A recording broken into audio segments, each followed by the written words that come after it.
Happy Sunday, everybody. All right, we're back. It almost felt odd to not do this last Sunday. It was a little different after doing seven straight, and then took a little break on Memorial Day. Great weather. The weather worked out perfect, so hopefully everybody had a great Memorial Day weekend, and they're excited for some episode 8 CPTv tonight. Yeah, I know it was funny after when we had that video or when we had that week off. I tried to show all of our, through our email what we did and send out the water slide pictures. And somebody in the clinic this week, they wanted to see my third event of my slalom water skiing attempt. And I purposely didn't leak that in the emails, which was probably for my benefit. But it was nice to be up north, up on Loon Lake in the Adirondacks with family and just relaxing for the extra couple days. So hope everybody else had a good weekend as well. But we are back tonight with a very exciting night. But before we get started, I wanted to, do you hear some interference, Joe? Is that just on my end? I don't hear any. Yeah. Okay, maybe it's, I don't know what it is. So I just wanted to get started, and we had such an awesome event two episodes ago with anatomy, and I didn't realize that actually it was shared 25 times. So in talking with Eileen and Pat, we wanted to do something for all of the viewers from last episode. So I want to get pretty creative with my screen share here. And give me a moment. All right. Joe, can you see my wheel? Wow, you've really taken it to the next level here. All right, awesome. So these are just all of the viewers, everybody who listened in, shared the information with Eileen and Pat, and we want to give another $100 gift card to one of these people. So I'm going to go ahead and click to spin, and it'll show us who the winner is. So here we go. This is super fancy.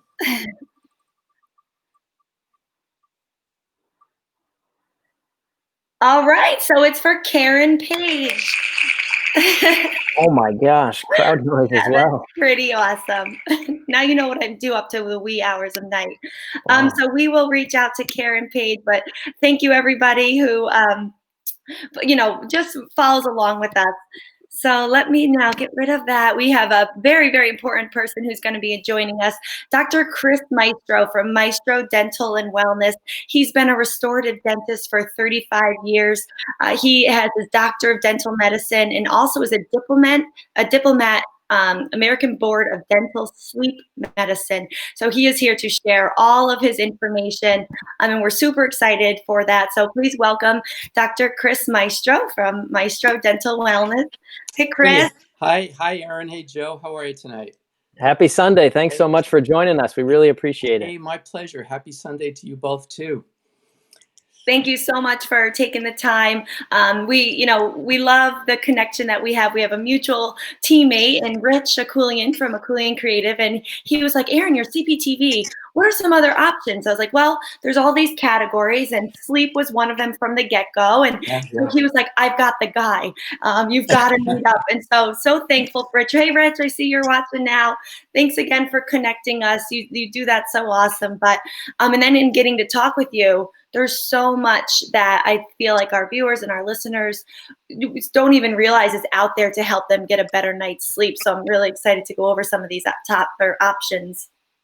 Yeah, it's my pleasure. I'm so happy that Rich was able to put us together also because, as you know, we're all striving to be as healthy and as well as we possibly can be. And, there's I call it the table of wellness, and the table of wellness has 3 legs under it. And one of them is eating well, the other one is exercising well, and the other one is sleeping well. And unless we're eating well, sleeping well, exercising well, we're just not going to be healthy. And the key part of it, there's 2 parts of that I kind of get involved in. One is eating well. Well, you know what? I'm a restorative dentist and have been for 35 years. So we're always looking at trying to keep the mouth and everything related to the mouth working well, right? So that you can eat and you can breathe and you can speak. That's really what the mouth is used for the most part.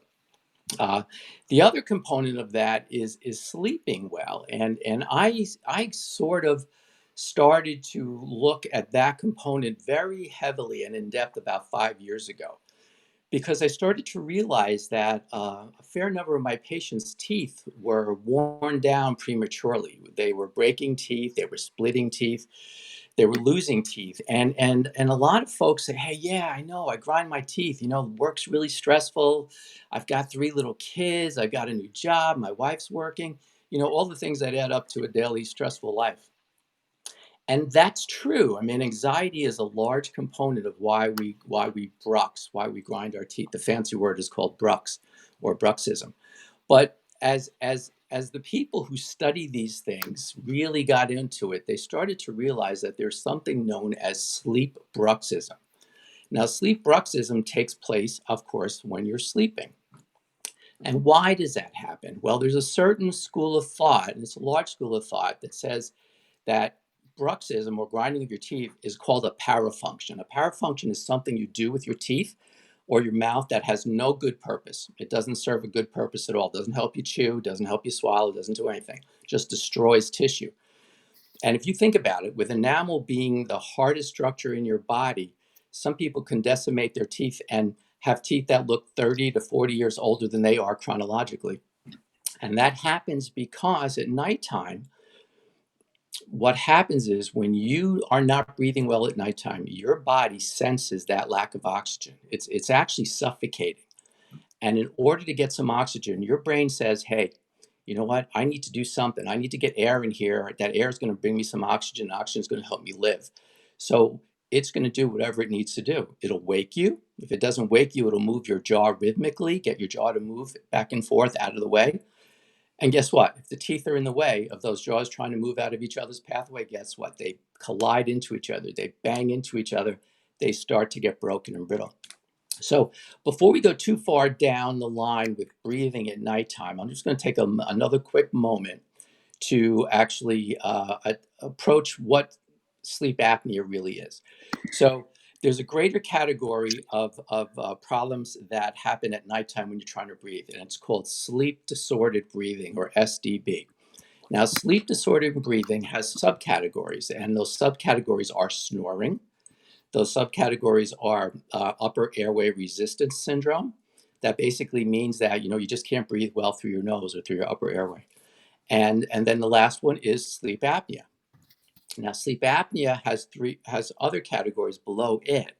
There's obstructive sleep apnea, there's central sleep apnea, and then there's complex sleep apnea. Now, obstructive sleep apnea basically means you're trying to breathe and you can't. Something is obstructing you. Something actually is getting in the way, keeping that air from flowing. A central apnea means that you're not breathing, but it's not because you're obstructed. It's because your brain is not telling your diaphragm to move, therefore expand your lungs and allow you to breathe. And then there's complex sleep apnea, which is in essence a complex, it's a combination of both of those happening for reasons that we're either sure of or not sure of, but they happen to go on at the same time. So we have a little video here. And Erin, if you can show that video, that'll show us what an obstructive sleep apnea episode actually looks like. Yes, and I'm glad I wanted to. Felt like this was really great to start with because we all have those family members, and I wanted to remind me to bring up our 5-year-old son. He grinds his teeth bad, and so I know that there's a connection there. It doesn't matter your age, but it makes you worry. Well, what is his body telling him that needs to create this space to get oxygen? So it's definitely such a great point. But all right. So what I'm going to do, this is the first time we've shown a video, so bear with me, everybody. I hope that the audio works. So I'm going to hide myself and Joe.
All right, that was pretty realistic, right?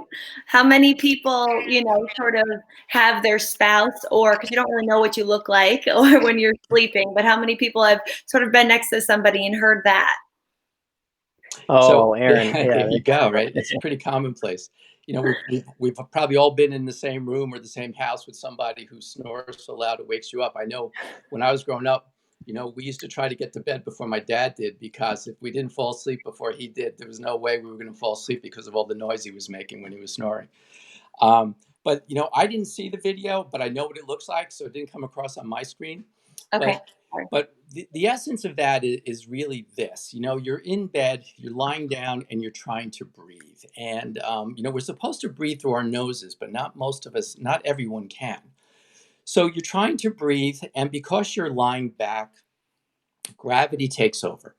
And the older we get, the more flaccid the muscles of the neck and the airway get. If we happen to have anatomy that is somewhat constricted, the airway isn't open very wide. So when you lay back like that, the tongue tends to fall to the back of the throat. And when the tongue falls to the back of the throat, air, which would have come in through your nose or possibly your mouth if you're a mouth breather, can't get down your airway. It gets blocked by your tongue. When that happens, your oxygen levels drop. And as your oxygen levels drop, your brain is starting to realize that you're not getting enough oxygen. You are, in essence, suffocating when this happens. Now, if we put a little device on your finger known as a pulse oximeter, which measures the oxygen that is dissolved in your blood, normally we should see that between 95 and maybe 90%. Those little devices have an error of about 2%. So, we can say anywhere between 93 and 99%. However, if you have obstructive sleep apnea, as we saw in that picture, your blood levels can easily fall below 90, get into the 80s, and it get as low as the 70s for some people. Now, if I put this little device on your finger and I said to you, Erin, let's say, Erin, you're going to be my trial here. If I put this on your finger and said, Erin, hold your breath starting now, and I set my watch and I'm looking at my stopwatch to see, that little device on your finger would barely drop maybe 1 or 2 or 3% until you started to breathe again, because you couldn't hold your breath any longer. So you can't physically hold your breath more than getting it down to about 92, 93%. But if you are obstructed like that, your body is really starving for oxygen and it's not getting it, and you're getting to 90 to 88 to 86 to 80%. That's not good. Think of what your brain's doing when it's not getting oxygen. So if you think back to that video, the brain says, hey, this has got to stop. It sends a violent impulse to every aspect of your body to try to get it to go. It will pump out adrenaline into your blood vessels. And you've all heard of the flight or fight routine. When we get so scared and so keyed up, if somebody jumps out of the dark while we're walking the dog, you'll just grab your chest and your heart rate will pick up and your pulse rate picks up, your breathing rate picks up. That's what your body is doing. So it's pumping out all this adrenaline to get you to breathe. It's violently trying to contract your diaphragm to get your diaphragm to get your lungs to oxygenate. And all of this can happen multiple times an evening while you're trying to sleep. It will awaken you, and it will awaken you any number of times. Now, there's a number that measures how many times this happens to you. If you have a sleep study done, you go to your doctor and your doctor suspects this is a problem. The doctor's going to order either something known as a PSG or a polysomnogram. We've all heard about this. You got to go to the sleep center. They wire you all up. They measure all kinds of things. Or they'll send you home with a test that you go home and use, and it's called a home sleep apnea test. Both of those tests are going to measure to see when you stop breathing, how long you stop breathing, how low your oxygen levels drop. The one done in the sleep center, actually gets more brain waves measured. So it tells you if you're going through the normal stages of sleep or not. When you get this information back, you find out that you have some sort of number. It's called the AHI. AHI. It stands for Apnea Hypopnea Index. That is a measurement of all the things that happen at nighttime that affect your breathing. And then it's divided. All these little episodes are divided by the number of hours you've slept, and we come up with that. So, for example, if you have an apnea, now an apnea, I'm going to get a little technical here, so bear with me. I hope you don't, if I'm going You're too doing a great fast, if job. I'm going too fast, everyone just stop me, No, okay? no. So basically, an apnea, APNEA, an apnea means a complete stoppage of breathing for 10 seconds or more, despite you're trying to breathe. So, for example, you are trying to breathe, but you just can't for at least 10 seconds. That's called an apnea. And hypopnea, which is HYPOPNEA, hypopnea, that is a diminished ability to breathe. So you're breathing probably about 30% less than you normally would. And that results in a dropping of your oxygen levels by 3 to 4%. That's called an hypopnea.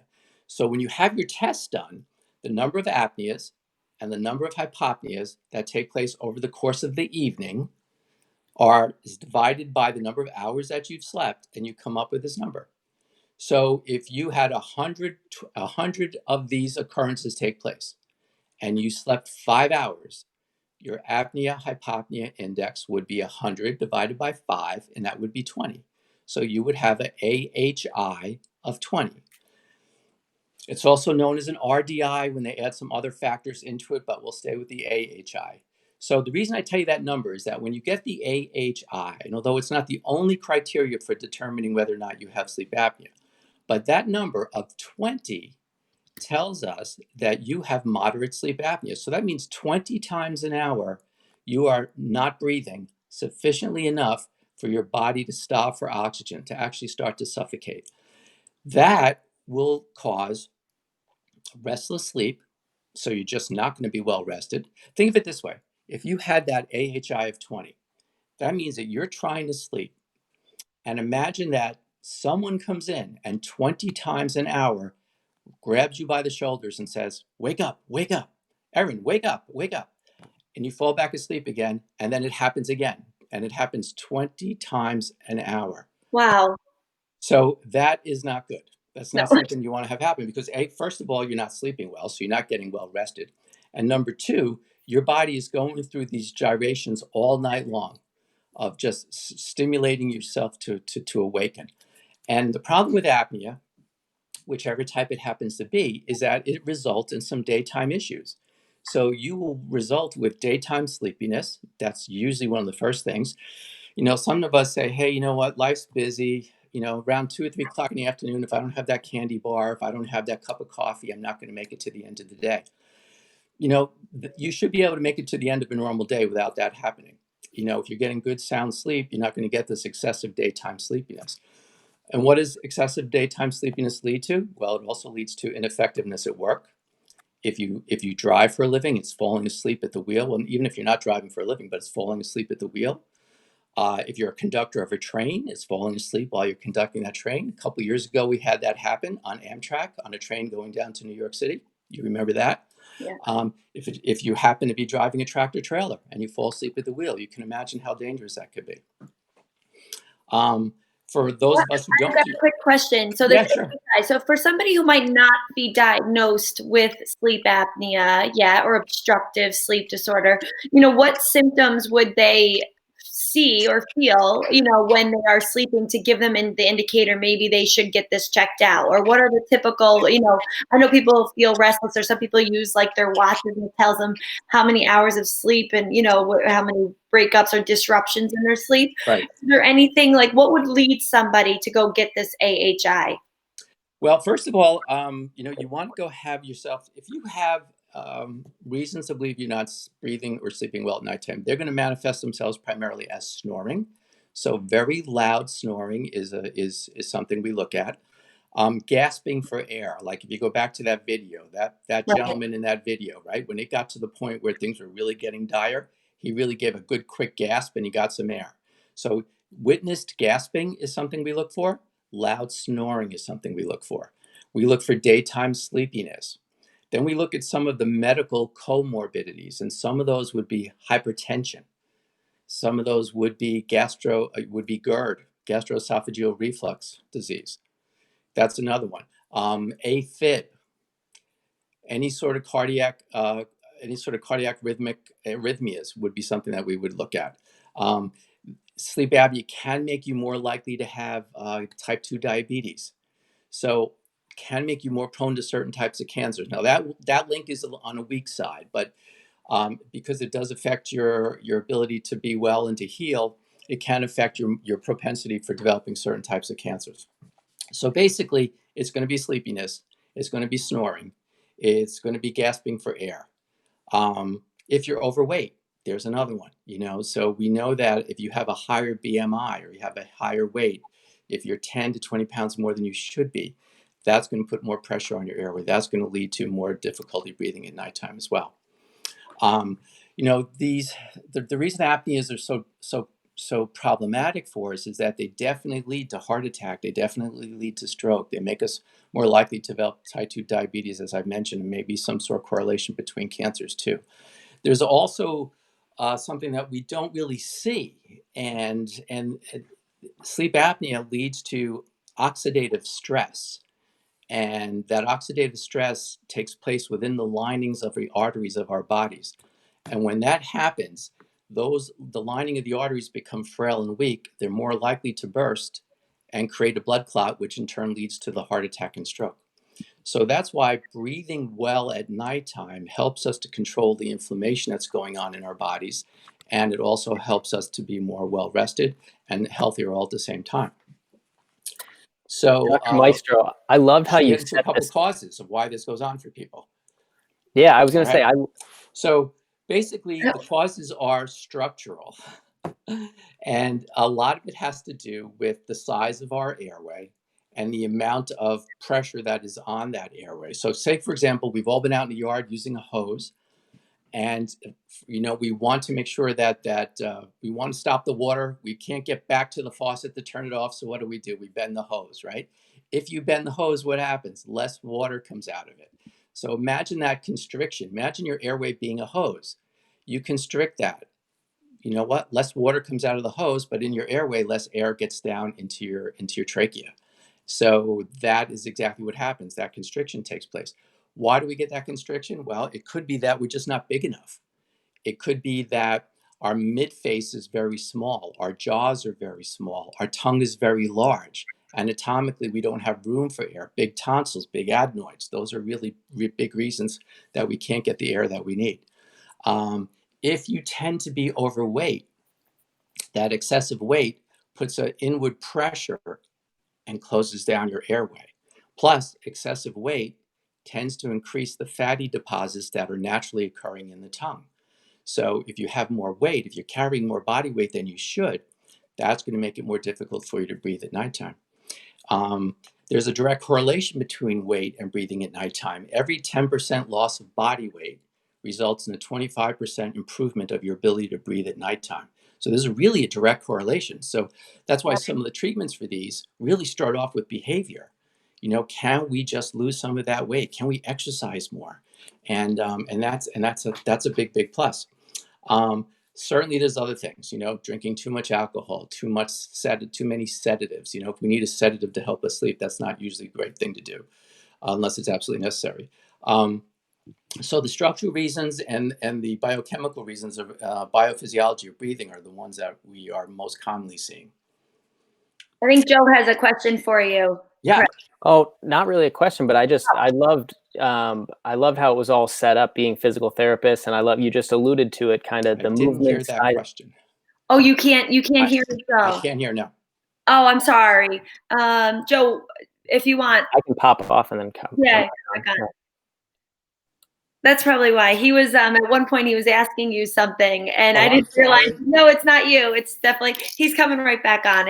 Sometimes maybe with my live feed or the video, it might have taken his audio off. Oh, gotcha. I'm just gonna fix a light here for a moment. Okay. Yeah, the natural light went down, right? Yeah, I see that. Yeah. That happened to me like 2 episodes ago, and I didn't realize it. All right, hold on, let me bring him back in. All right, here he comes. Hey, Joe. How about now? Yeah. Okay, great. Better?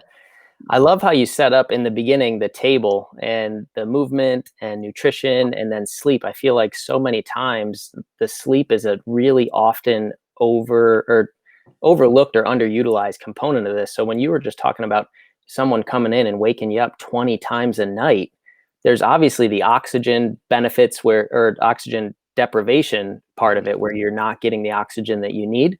Mhm. But so much of this research that we're learning, we talk to people as physical therapists about the restorative benefits of sleep. Right. And they did some study, I guess, and you had alluded to it, the cardiovascular implications, the diabetes implications. Daylight savings is like a natural built-in study for this. Mhm. And are you familiar with this study? They did No, it in the US, no, I'm not. Tell me about it. and they looked at, so we spring ahead, right? And so we lose an hour of sleep, everybody. And they found that the number of the risk of cardiovascular attacks, so heart attacks, increases by 24% the Monday following daylight savings time. So the total number of heart attacks was the same within that week, but they all got front loaded to that Monday. Whether it was, the researchers said there could be a lot of factors, but sleep and interrupted sleep, just like you're talking about, was Yeah. one that they said, hey, we've got to look into this. And then when they went to the fall and people gained an hour of sleep going into that Monday, it was a 21% reduction in your risk for a cardiovascular incident. So everything you're talking about is like, geez, this makes a huge impact on people's lives and overall health. It does for sure, and that research is definitely backs all of this up for sure. Um, when you're not sleeping well, you're just not restoring your body, as you alluded to. And there's at nighttime too, if you're not sleeping really well, like for example, if you're staying up all night to study, and we've all done it, right? We've all been through professional school. We've had that big test coming, right? So we're staying up all night. It's gonna be an all nighter. My Well, specialty. yeah. Well, what happens is sleep and getting adequate, stage two and REM sleep allows your your near-term memory to download all of that information into your cerebral cortex. So it gets in there and it stays there. So when we're doing our cramming, we're not sleeping all night, if we're not getting a good night's sleep, that information stays in our head well enough to take that exam, but it doesn't always get deep inside of us the way we want it to, right? So that happens to a lot of us while we're sleeping. If we're not sleeping really, really well, we just don't get a chance to do whatever we learned. All that information we took in during the day doesn't get deep, doesn't get downloaded.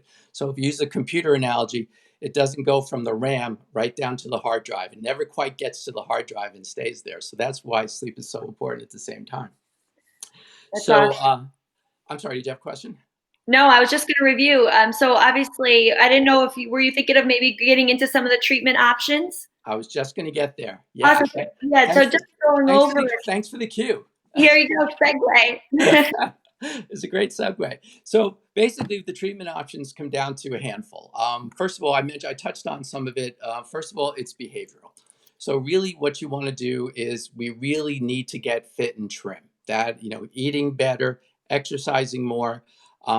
Sometimes it's hard if you're not sleeping, you just can't get going during the day. You get home from work and you're just dog tired and beat, and you're just basically going to fall onto the couch or into the reclining chair, eat dinner, fall asleep, and do the whole thing all over again. So if we're not sleeping well, we are not going to have the energy to get going. So you have to, though, we got to lose weight. You got to get the weight off. We got to get active. So you deal with the behavioral issues. Some of those behavioral issues too are learning good sleep hygiene, and sleep hygiene is learning how to get yourself ready for bed. So what do? You don't stay on your phone, you don't stay on your computer, you don't stay in front of the TV, you don't stay on your iPad right up to the time you're going to sleep. Give yourself an hour or 2 hours break. That blue light that comes out of the phone, that comes out of the TV, comes out of the computer, comes out of the iPad, stimulates you. It doesn't allow you to fall asleep. We have this natural circadian rhythm that takes place. And one process forces us to go to sleep, and another process forces awake. These two processes come together up and down all during the day. So if you start to take that process that stimulates you and keeps you awake, you're not going to fall asleep. Blue light does that. Caffeine does that. You don't want to do those sort of things. Sleeping in a cool room. The room is too hot, you may not sleep properly. You want to keep the room a little cooler so that you will sleep comfortably. Um, Exercising before bed. For me, it doesn't matter, because if I go out and I like to run. So I go out and run, or I hit the gym and I can come home, I can shower and go right to bed. It won't bother me at all. But for a lot of people, they're still dealing with that runner's high, or they're dealing with that euphoria that comes from exercising, right? So that won't help you sleep. So behavior is going to be, eating properly, losing the weight, practicing good sleep hygiene. Um, the gold standard for treating sleep apnea is something called CPAP, CPAP. It stands for continuous positive airway pressure. Now, what that basically means is there's a little mask that goes over your face. Now, the mask doesn't breathe for you. The purpose of it is not to breathe for you. The purpose of it is to send a little burst of air, either through your nose or through your mouth, into your airway. And when it does it, it opens up your airway. Your airway opens like that, just enough so that you can go and take the breath through that open airway. That's how the CPAP machine works. Now, there's several different types. There's one that goes on your nose, the one that goes on your mouth. Some breathe, some actually sense how much air you need and then decide how much air it's going to give you to open up that airway. Others just kind of sit back and only work if you need it. But that's CPAP. Now, CPAP is the gold standard because it works all the time. It works 100% of the time that you can use it. So it's 100% effective. However, it's not very efficacious. Now, what's the difference between those two? All right. Well, effective means it works when you use it. Efficacious means, are you really using it? So it's not efficacious because many, many studies have shown us that 50% of the people who are fitted with a CPAP machine 1 year later are not using it. What percentage? Wow. 50%. Wow. And then it drops off even after the 12-month period of time. So CPAP, although it works all the time, and we will never, ever talk somebody out of CPAP. If you have a CPAP and it's working for you, God bless, keep using it, because it really does work. People who get used to using it swear by it, realize that they don't know how they slept before, and now they're doing so well. For those people that CPAP doesn't work for, there's the surgical aspect. Now, surgery is two types of surgery. There's the recontouring type of surgery and the resective kind of surgery, where tissues are either moved out of the way or tissues are or recontoured. That is falling from favor, because what happens, there's a lot of recurrence after the surgery is done. As people get older, the same tissues get a little bit more flabby, they get more flaccid. The muscles don't keep the airway open any longer. And now these patients wind up having to have an alternative therapy to go with that. So although it's still a necessary procedure, its uses are a little less than it used to be. Now, there's another surgical procedure known as called hypoglossal nerve stimulation, and I think we have a picture of that we can show everybody. Thank you. So I'm going to cue the picture. I love this new feature. Hold on, here it comes. This is a big day for CPTv. Hey, there you go. Yeah, I love Lead it. I love it. Okay, so what you're looking at right here is something called the hypoglossal nerve stimulator. And really what this is a small little pack that gets implanted just under the skin, right below the clavicle, kind of like sort of like a pacemaker. And it has two leads. It has one lead that goes into the chest, and it measures the movement of the chest. It measures oxygenation, or how well you're oxygenating yourself. When that falls off, the little device, the computer, will pick up on that and send a little electric charge to the other portion of it that you see underneath the chin. Now, there's a nerve there called the hypoglossal nerve, and it goes to the base of the tongue, and it stimulates the protrusive fibers of the tongue only. So the tongue can expand, it can contract, it can move backwards, it can move forward. So that little device innervates the part of the tongue where the muscle fibers will stick the tongue forward, make it move forward. When it senses that you're not breathing well, it sends that impulse to the tongue moves forward, the airway opens up, you then breathe. Now, this is not for everyone. And the reason it's not for everyone is because you have to have a very particular type of apnea for this to work. This is something you and your doctor would work on to figure out if you were a candidate. Usually you cannot be too heavy for this sort of procedure. If you have a lot of weight on your neck, it's just not going to work. If your numbers are way too high, it's not going to work. Um, but the doctor is the person who is actually going to help you see if you'll be a candidate for this one. So that's the surgical aspect of that. Now the last aspect that we have of this is the one that I spend most of my time doing, and this is called oral appliance therapy. So Erin, if you could show us the picture, the graphic that has the In place. in place, right? You got it. You got it. I could be on your sales team. I love all these new things. Excellent. Okay. So what you're looking at here, and on my screen, I see it. I don't see all of it. So hopefully the whole thing is visible for everybody who's watching. Um, so remember we talked about the tongue falling backwards, and remember we showed in that original video that that gentleman's tongue was falling back and closing his airway. So we know that the tongue is attached to the lower jaw. So it makes sense if we can keep that lower jaw from falling backwards, maybe we keep the tongue from falling backwards. And if the tongue doesn't fall backwards, that component of the constriction of the airway goes away. So here's where oral appliance therapy falls. It's called OAT, or oral appliance therapy.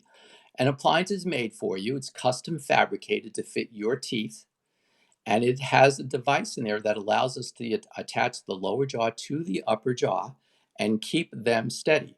Now, it also has the ability to move the lower jaw forward if we choose to do that. If we find that just holding the jaw in one place doesn't do the trick, we can slowly and very steadily, in very small increments, anywhere between a quarter and a millimeter a total at a time, move the jaw forward so that we take the tongue forward and thereby open up the airway. So this is called oral appliance therapy. The device is called the mandibular advancement device. And they're fairly unobtrusive. Right now, as of this moment in time, there's over 120 different types of appliances. There are some over the counter which really don't work well at all, mainly because they're big, they're too bulky. The patients can't seem to get used to them, and they don't allow us any ability to adjust. Um, we do have an example of one. I think, Erin, that's on one of your other slides. Since you're getting so good at this, you can show us that slide too. There you go. Okay. So that happens to be a particular type of oral appliance. It's called the Herbst, and it's called the Herbst Oasis Hinge.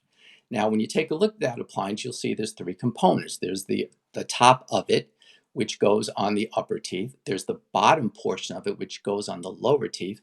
And then there's the mechanism that attaches the two. That mechanism allows us to hold the jaw steady. And by using a little thumb screw, if we want to move the lower portion forward, we can. And by wearing that at nighttime, we hold the jaw steady in one place. And if we feel that we need to move it to try to get more air for you to breathe at nighttime, we adjust that slowly over a period of a few months until we get you comfortable. That therapy allows us to avoid the CPAP machine, allows us to avoid surgery. It's also much more convenient because you can put that in your suitcase, take it with you wherever you go. Um, Sleep apnea used to be called the disease of fat old men. And it really isn't just a disease of fat old men. We treat patients who are in their 20s, and we treat patients who look like they are on the US gymnastics team. They're not very big young ladies at all, but yet they have sleep apnea. And the appliance works very well as for some of the larger people that we have to treat with the same device. So let's see. Gosh, I've been doing a lot of talking here. What else Well, can I I mean, do? one thing that I think of immediately is I know we have a close family member who uses the CPAP machine. She is on the opposite half of the 50%. She does use it faithfully. And, but I know one of the things is when she's traveling, it's bringing the device and the distilled water and setting it up and the cumbersome sort of whole nature of that. When I look at this little device that comes in a little pocket, container, and just what would the feedback be from your patients who are using it? Well, we're actually getting great feedback. In fact, that seems to be a good source of patients in our practice, or people who have CPAP. They are happy with it. However, might be a guy who likes to go out and hunt with his buddies in the fall, or he might like to go on fishing trips, or he doesn't want to take the whole thing with him. So what he does is when he goes out on these trips or travels someplace where he doesn't want to bring the CPAP machine, or maybe can't because there's no electricity, he has an oral appliance. So they go back and forth between the two. So, and then eventually, sometimes we have somebody who says, hey, I don't want my CPAP anymore. I'd rather use this all the time. So it works very, very well. They're not for everybody. So the last thing I want to do is paint this out as a cure-all for everybody. It isn't. First of all, you have to have the right amount of teeth. You need at least 6 upper teeth, at least 6 lower teeth. Those 6 upper teeth, those 6 lower teeth have to be healthy teeth. So you can have bad gum disease. You can have teeth that are so heavily restored and fixed that they might break off. So you do have to have healthy teeth. You have to have a relatively healthy jaw joint, although that's not absolutely necessary, because some people have jaw joints that make noises. They click, they pop. They have a tendency to get their jaw locked open or locked closed. That's not necessarily a reason not to have this, but it's something we have to bear in mind when we are designing this appliance. Some patients are allergic to acrylic. They can't have acrylic in their mouth. Some people are allergic to metal. They can't have metal in their mouths. Some patients are very claustrophobic. So having something in their mouth makes that worse. This is why we have over 120 different appliances, because we have to be able to go into our bag of tricks and pick the right appliance for the right person. If you have a big tongue, this device that we're showing here on the screen has its activating devices on the sides. Some of them have them in the middle where the tongue might be. That person who has a big tongue or doesn't feel that their tongue is going to be comfortable with something on it wouldn't be able to use that other type of appliance. They'd have to use this appliance. If we had someone who feels very claustrophobic, and the fact that their upper jaw and their lower jaw would be joined together at nighttime by this appliance, we have to use an appliance that doesn't do that. So we have to use one that allows the jaws to be separate at nighttime so that they can actually open their mouth but still have their jaw steadied and still have their jaw held forward. Sounds like a great Let's option. see here. So do you have a lot of Erin, do you have any other questions that I haven't gotten to yet? Yeah. Sorry, Chris. Joe's audio is off again. Sorry, Joe. If you kick it, it must be as soon as we bring in some media. That's the little glitch that we have here. So one question is it visible? That was before we showed the device. So it is visible, Yeah. but it also is only worn at night, correct? Exactly. Apnea does not happen during the day. It does not happen while we're awake. And it doesn't happen while we're awake because while we're awake, the innervation of the brain to the muscles that support the airway is ongoing. It only happens at nighttime, and it happens primarily during REM sleep, because during REM sleep, we're pretty much paralyzed. Most of our most of our skeletal muscles are not functioning during REM sleep. That's why you get more REM sleep apnea, because everything is paralyzed, everything collapses. Good reason that we're paralyzed at nighttime during REM sleep, because REM sleep is when we dream. So if you were having a crazy wild dream where you thought you were Superman and you weren't paralyzed, you could go to the window, jump out, and it wouldn't be good, it wouldn't end well for you. So that's why Mother Nature has designed us so that we are relatively paralyzed when we are sleeping, so that we do have these wild, crazy dreams. We're not acting on them. Some people do. Some people have a disorder where they do act on their dreams at nighttime because they aren't paralyzed.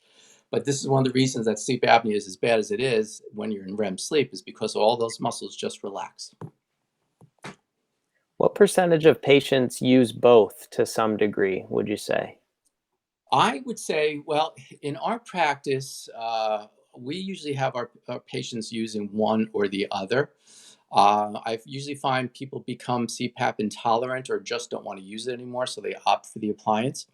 I have a smaller percent of patients who do have both and will use one, for a trip if they don't want to carry it with them, or if they're doing those other things where they're with other people. Um, there is a therapy called co-therapy. For example, if you have severe sleep apnea, which means you're having more than 30 of those episodes per hour, that would be qualified as severe. The pressure that oftentimes has to be applied via the CPAP machine is very high. It could be upwards of nine, I think it's 9 millimeters of water or centimeters of water. But in any case, it's a high pressure. So there's a lot of air going in, and that air either irritates the nasal passages, the eyes. Sometimes the air gets down the esophagus. It gives you an upset stomach. Once you get above 9 centimeters of water, that's a lot of pressure. So if you have somebody who's got severe sleep apnea and their pressure needs to be around 12 or 13, oftentimes we can drop that pressure by having them wear an appliance and use their CPAP machine. So by having the appliance in place, the airway is open. So maybe we only need to use 5 or 6 pounds or 5 or 6 centimeters of water of pressure to actually open up their airway with the CPAP machine.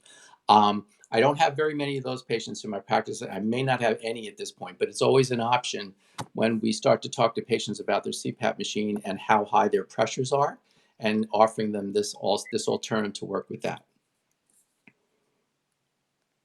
Chris, we had a question from Marie. Eric, you didn't cover this, did you? No, and this was something that we spoke about beforehand. So folks who maybe don't have sleep apnea but have difficulty sleeping, Right. I think you went over it with it. It would be primarily more in that sleep hygiene, having good sleep hygiene, more the behavioral treatment. But one would be, what can you, or Marie asked, what can you do if you wake up during the night too early and get back to sleep? So what in your training or with your patients do you have that can sort of, if it's not a sleep apnea diagnosis, but still difficulty sleeping? Well, the first thing I would say is that if you have any difficulty sleeping that goes on enough to affect your quality of life, you should definitely speak to a physician, to a doctor whose specialty is sleep. And the reason is because that could be a form of sleep apnea that you have going on. It could be a form of insomnia, which is a little bit different. Insomnia is, even though there's about approximately 25 million or more Americans now with undiagnosed sleep apnea, there's quite a few people who have insomnia. And so insomnia can be an entity in and of itself where you just can't get to sleep. And then once you wake up, you just can't get back to sleep. Or you could have some degree of sleep apnea associated with that. The other thing that you also have to look at too, and now I'm going to digress a little bit, is that a lot of us have to get up and use the bathroom when you in the middle of the night, right? You had too much water or whatever it happens to be. For a lot of men, as they get older, they have to get up and go to the bathroom more often. But oftentimes, it's not related to the necessity of having to go to the bathroom. A lot of times it is you are not getting into a deep enough sleep because of your apnea, that the sheer volume of urine in your bladder is enough just to wake you. Whereas if you were sleeping well, it's not that you would sleep through that urge to go and wind up wetting the bed. It's just that you wouldn't wake up. You'd sleep through the night and get up when you normally would and go perhaps in the morning. So if you're not sleeping well, if you find that you're getting up to urinate too many times at nighttime, these are all things to talk to the doctor about, because that study that is done, the PSG, either done at the center or the HSAT done at home, could give you a lot of information about how you're sleeping. The other thing I want to touch on too is that if you're not sleeping well and it's not apnea, when you have the polysomnogram, the PSG, the test done at the center, that test gives the doctor a lot of information about your sleep architecture. And sleep architecture basically is, are you going through the normal stages of sleep? And are you going through those normal ranges of sleep in the appropriate amount of time that you're supposed to? So there's 5 stages of wakefulness. One is wide awake. And then the other 4 are non-REM sleep 1, non-REM sleep 2, non-REM sleep 3, and then REM sleep. For us to sleep well, to get a good night's sleep, we need to spend a portion of our sleep time hours in each one of those. 5% in one, 50% in another, 25% in another, and another 25% in the last one. If your architecture is wrong, that's going to lead to poor sleep quality as well. So you may not have apnea, but you might have another diagnosable sleep disorder that, if treated the right way, you might just get a much better night's sleep and you'd be much better off during your daytime hours. So not complicated at all. Not complicated at all. No, not at all. Right. That was a great explanation. I mean, this is a super important talk, and it's something I feel like when you gave the example of the person that was like, oh, I've got kids at home and work and this and all these stresses, I have to do a better job of prioritizing my sleep. I know, and all these things give great information, great things to implement and look out for, which is really that's what we talk about on here a lot, Chris. Is how to be proactive and how to get ahead of this stuff. And Hmm. Hmm. and ignorance is not bliss. How to kind of increase our circle of influence and our circle of control and Hmm. control the variables that we can control. And it sounds like, we had kind of named the title of this 1% better, like how to make these tiny Yes. changes and get 1% better each day. But it sounds like if we can address sleep, if we can improve our sleep quality, that's a heck of a lot more than 1% better by addressing, this one key issue that seems to affect so many things in our lives. It's so true, and a lot of, we're so quick to say, hey, you need to get 7 hours of sleep, you need to get 8 hours of sleep. Seven is the threshold. It seems that 7 hours for most of us, if we can get that, is going to be good. Now, the issue is not all of us does. A lot of very famous people, very productive people in our world function on 3 to 4 to 5 hours of sleep, and they can do it because physiologically they can do it. One test that you can do is when you can do this, and you have to find the right time, and maybe a vacation is the right time, but go to sleep when you're tired and wake up when you wake up. Now, Joe and Erin, you've got little ones at home, so that's not going to work so well for you. But for some of us, it might. And so, if you can do that for 2 or 3 nights, just go to bed when you're tired and just wake up when you wake up, and see how many hours that is. You will find out that you might need 6 hours, 7 hours, 8 hours, if you were just by yourself with no one just to disturb you, and that would be what you should shoot for. If that turns out to be 8 hours, guess what? You probably ought to have 8 hours. Your body's telling you need 8 hours. If you shortchange yourself and only get 6 or 7, you could find yourself tired and fatigued, and you might not have apnea at all. You're just not getting enough sleep. Yeah. The fact that you are tired between that witching hours, like 2 and 4 o'clock in the afternoon, doesn't necessarily mean that you have sleep apnea. It could mean that you're not eating well. You're eating too many carbs during the day. You guys are very much in tune with being proactive and using these wonderful machines we have called our bodies optimally, right? But if we don't put the right nourishment in there, we don't rest them well enough. You can go buy yourself $100,000 Tesla and try to run it 24/7 and put garbage gas in it all the time and never change the oil. What's going to happen? It's going to be just as bad as that bomber that you got at the junkyard, in short order. So, we have to take care of ourselves, and I know that you guys do an awesome job at your place doing that. The goal is to try to have everybody do that.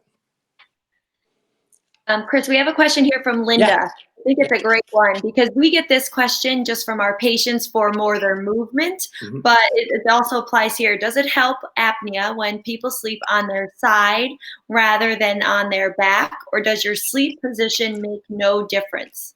Well, your sleep position makes a big difference, and there is a entity known as positional apnea, which means that if the patient sleeps on their back, individual sleeps on their back, they're going to be apneic, or they're going to have apnea. If we can keep them off their back, on their side, either side at all, then they're not going to be apnea.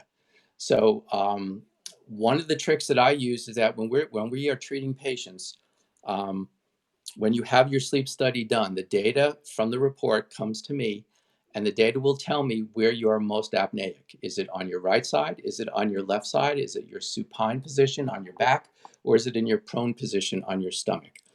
And one of the first things I'll look at that too is that, because appliance therapy works for a lot of people, but if I don't have to put a piece of plastic in somebody's mouth, I'm happy not to do it.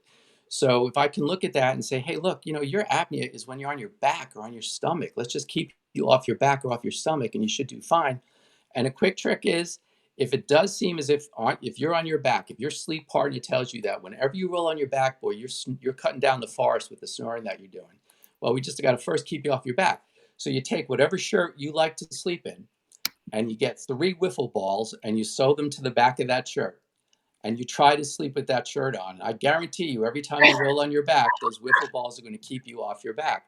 So there are some really fancy devices that you can buy, and you can spend hundreds of dollars, and they look like a shark's fin, and it goes all the way from your shoulders to your middle of your back, and you sleep with this thing on. Just put 3 wiffle balls, sew them on the back of your sleep shirt. I guarantee you it works. No way. Oh my God. We're trying that tonight, Joe. So when I was doing my residency in Pennsylvania, someone had a shoulder surgery and they were trying to stay off that side. So what they did was they super glued beer bottle caps to the inside of their shirt. Mhm. So if they rolled on that side, it put the pressure and they rolled right off. That's Yeah, incredible. I love the wiffle ball idea. yeah, Yeah. it works out really well. So this is an issue too that we get into because sometimes we run into so many different obstructions to our succeeding with our patients. Is that patients who do have positional apnea and have to get off their back sometimes have to be on a shoulder, and guess what that leads to? You guys see it all the time, right? Shoulder soreness. The back is, their backs are bothersome, and it's because they're on their side. So we recommend, or at least I'll recommend, and I'm sure you guys probably do too, is pillows that help absorb some of the pressure or position the shoulder or the arm in the right place so the pressure isn't on there. So those kind of things help too. If someone finds that they have positional apnea and now they want to sleep on their side, but that it leads into shoulder problems, or it lends itself to knee problems. So you put a pillow between your knee and the shoulder. Sleep gets very complicated after a while. But Domino effect. Once you get on there, then you position the neck, and then you position the back, and then you position exactly, the so you knee. got your neck, your back, your shoulder. It's all messed up, right? Yeah. Just to get a few hours of sleep. It's crazy, right? Now, and Kim wants to know, is there a good sleep center locally that would be recommended? Do you work with any? So I'm assuming that I did mention, obviously, Dr. Maestro is here as a resource for anybody, and we're going to share his information. But is there what would the steps be? It seems that you might have um, risen some attention to possibly some sleep apnea symptoms. So what would be a good local place for that? Well, the first thing to do, if you have a good relationship with your primary care physician, is to mention to them that you might have a sleep disorder. It doesn't have to be sleep disorder. You don't have to say I have sleep apnea or I have any other issue. Just say I think I have a sleep issue. And your doctor may or may not have enough experience, but if they do, they'll make a referral for you. If that doesn't happen, I work with a group in Albany Ear, Nose, and Throat Doctors, Albany ENT. They're on Everett Road in Albany, and Dr. Kuhar is a ear, nose, and throat doctor, an otolaryngologist. Her subspecialty is sleep. Now, there's a number of different doctors in the area who do the same thing, but Dr. Kuhar happens to be the one that I have the strongest relationship with. And I know for a fact that she dots all the I's and she crosses all the T's, and she's very much a patient advocate. So I would highly recommend Albany ENT. Any of the doctors are qualified there. However, Dr. Kuhar's subspecialty is in sleep. Is that Kuhar? Correct. Got it. Correct. Yep. Um, okay, great.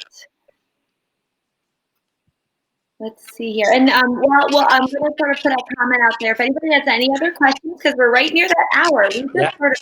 We really get to that hour pretty easily, and it feels like it goes like that. But It if talks anybody way too much. no, my gosh, you have so much Excellent. good Yeah. information. Thank you. So one thing I wanted to that you mentioned earlier on the phone that we could bring up is possibly intercepting as a child, and maybe we do have some viewers who are parents and who maybe there are some tips or techniques or symptoms to look after with their kids. Great. I'm so happy we touched on this because I was just talking to one of my colleagues who's a pedodontist, and that's a dentist who specializes in treating children only. And we were discussing how important it is for a pediatric dentist to be assessing children. And the reason is because if we can catch these structural issues early, they don't become adults that need surgery or CPAP or even what I do, an oral appliance. And that's the goal. We catch this early enough. So, what are we looking for a child? Well, children are not generally going to have excessive daytime sleepiness. They're just not going to get sleepy in the middle of the afternoon. But the result is that what happens is they get cranky. They get cranky, they get hyperactive, they don't listen. So, hyperactivity is a surefire sign, or at least it's a red flag that a child might not be sleeping well. What are some other things? Children should absolutely not snore. Now, in the absence of a cold or an allergy, a child should not snore. If you have a child that snores, that's a red flag. Tooth grinding. What age? What age would you say child? What age would you say up until? Up until, you mean with terms of snoring? Yes. Generally 14. Okay. 14 is usually the cutoff, and that's kind of it's kind of arbitrary. So, but 14 Right. is probably where we would work. What else did I say? No snoring. Okay, tooth grinding. Children, again, some do grind because they're stressed. There was a feeling at one point in time that children's blood sugar affected their tooth grinding. I think that's fallen from favor at this point in time. But if a child's grinding their teeth excessively, that's a sign that maybe they're not breathing well at nighttime either. Now, remember, with children, you know, children have smaller mid faces than adults do, clearly. In the mid faces, this whole area between the eyes, the nose, the upper jaw, like that. So if they're not developing properly there, they're going to be constricted. And when they're constricted, they're not going to breathe well. What constricts a child more than anything else? Their tonsils and their adenoids. So if you have a child who is not breathing through their nose and has to get into a strange position when they're sleeping, like you find that they have to hyperextend their head like this, or they sleep maybe with their head tilted way, way to the side when their butt up in the air, anything that looks really strange in terms of a sleep position, that could be that they're struggling for air at nighttime. So we're going to look for darkness under the eyes, which is called venous pooling. We're going to look for snoring. We don't want the child to be snoring. We're going to look for hyperactivity. And let's see, what else did I say at that point in time? Big tonsils, and inability to breathe through their nose. These are going to be surefire signs. One thing that is my own personal bias, but I think it can be professionally borne out. If you have a child that tends to be hyperactive, and your pediatrician is starting to think that maybe this might be ADD or ADHD, before you go down that road and you medicate your child, talk to the doctor about a sleep study. It always makes sense to know that that child is breathing well. As long as they're breathing well, you rule that out, and then you could go down that line. So that's my little bit of professional advice with children. That's excellent. Dominic has two of those things. He grinds his teeth, and I think he's a little hyperactive. Yeah. Not sure, but he's still perfect in his mom's eyes. There you go. That's perfect. When it comes to, do I have a couple moments? Yes, you do. Okay. So when it comes, I just want to touch on sleep bruxism, grinding your teeth at nighttime, and clenching of your teeth at nighttime. Yes, anxiety can lead us to grind and clench our teeth, no doubt. But there's more research now that is showing us that the tooth grinding is not necessarily a result of sleep apnea itself. It's a result of actually rising through sleep, coming out of a sound sleep too drastically. So indirectly, it's related to sleep apnea, but not directly. A tooth, you should not lose more than 1 millimeter of tooth over 70 years of life. So normal chewing, normal eating. We don't want to be chewing ice. I happened to notice somebody who was chewing some ice a little while ago. So you don't want to be chewing ice. So, but you don't want to lose more than 1 millimeter of tooth over 70 years of life. So things that are going to wear your teeth down prematurely, you're going to be chewing ice, eating things that are too hard and crunchy, certainly grinding, clenching your teeth. Some of the studies have shown us too that clenching might be a result of sleep disorder breathing, because when you clench your teeth, you are opening up the middle meningeal artery in the brain. And by opening up the middle meningeal artery, guess what are you doing? You're getting more oxygen to the brain. So clenching the teeth I say may, this is relatively new research, it may show us that you're clenching your teeth because you're starving for oxygen. You're just trying to get more oxygen. So clenching your teeth, grinding your teeth are not great things. Somebody, I think, put up a little, I think I noticed a little question, like I've been wearing a night guard for a number of years. Years, yeah. Okay, so for that person who's wearing a night guard for a number of years, always worth a conversation with your dentist and your physician. Do I have sleep apnea? Do I have sleep disorder breathing? Because if you do, a night guard could make it worse. So you're treating the symptom of the sleep apnea, which could be the sleep bruxism, by putting an appliance in the mouth that is taking up more of the space that you need for your tongue to be in, and therefore creating a vicious cycle. So I was very guilty of it myself until I started to look deeper into sleep and reasons that people were getting into troubles with sleep. We used to always look at worn teeth and think, wow, we need an appliance in there.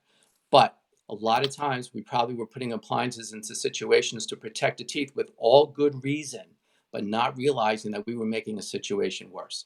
So that would be my little bit of caution for people who are wearing appliances. First of all, make sure it fits and fits well. They don't last forever, so you want to make sure it fits well. And if you do have a tendency to clench and grind your teeth, talk to your dentist about it, talk to your sleep physician about it. You might have more going on. I did. I just looked because that was Barb, our friend Barb, and she's still on. So she, I guess, so the question would be: are you wearing your mouth guard for just tooth grinding, or are there any other symptoms of sleep apnea? And if there are, to make sure you're addressing that, it might be the sleep apnea. Correct, doctor? It could be. It could very well could be, and it's worthwhile just to dot I's, cross T's, to make sure that we're treating the correct entity and not just a byproduct of the entity. This is so awesome. So I put all of your contact information, where you're located. After I looked that up, oh, she said I'm on number 4. What does that mean? I'm on number 4. Maybe the fourth guard. Oh, she's on her 4th guard. I don't know. Hmm. Yeah, I love that though, because we talk about that in physical therapy all the time. Try not to treat the symptom, but find the root cause, as opposed to just putting a kind of I don't want to say a Band-Aid, because you are probably helping it in one respect, but taking a step back and looking at the big picture, I think is awesome. I love that. The leaky roof, Joe. That's right. That's right. Don't just paint over the water stain. Go check the roof. That's right. See if I there's like a that. leak. Great Yeah. analogy. Yes. Yeah. Oh, this is so great. And I'm sure we can, I have your email, and what we'll do after this, Dr. Maestro, is we'll take this whole video, we'll send it out to everybody, and I can attach your email that's on there. But the website is streaming below. So if anybody wants to learn more about Dr. Maestro's practice in Albany, that is great. Thank you so much for coming. Any last minute sort of messages here for anybody? Well, yeah, I just want to make sure everybody learns to sleep well so they can be well. That's the most important thing, right? So you got to get a good night's sleep if you're going to be your best every day. We all want to be our best every day. It starts with a couple of good Z's. That's it. I love that. Thank you so much. Yeah, great information. We really enjoyed having you on. Hey, thanks for the opportunity. I really appreciate it. It was a lot of fun. We can do it again if you ever want to. Oh, that's what we're going to be talking about. We're coming up on we're thinking of having 10 episodes. This is our 8th one, so we have 2 more. And then we're going to sort of pool everybody's interest and bring back some of our guests. So we'd love to have you back again. So sleep well, be well, and be 1% better every day. Thank you guys so much. Have a great week coming up. Really shed some positivity out there. Bye, everybody. Have a great week.